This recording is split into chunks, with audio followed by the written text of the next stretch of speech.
that we are in mid conversation every time we speak.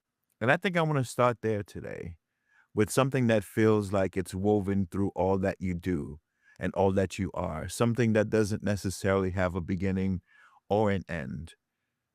After reading your bio, one can feel how deeply your work embodies liberation, not just in what you write, but in how you move through art, education, and community.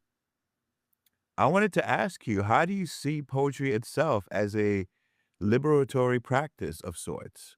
And not just in terms of theme, but the act of writing itself. Mhm. Yeah, I think I've been sitting with this since you proposed it.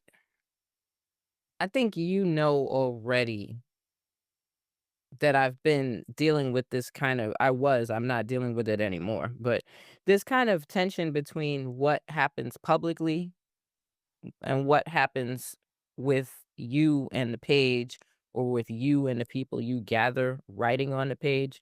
And for me, that's poetry, right? That's where I'm now looking when I think about poetry as a liberatory practice, right? Yeah.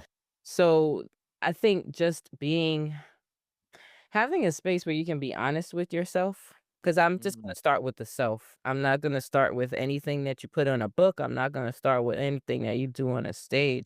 But having a space where you can really explore yourself, look at yourself, be honest with what's going on around you, within you, right? That's for me the beginning of Yeah. poetry.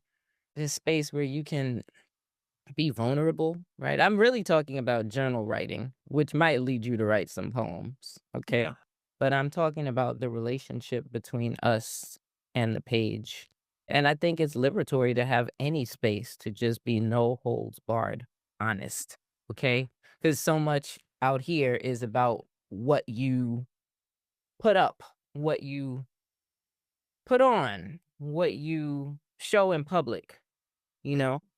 And I do think that having some private space to really work through stuff, that's a seed of liberation. Like, you gotta be free within.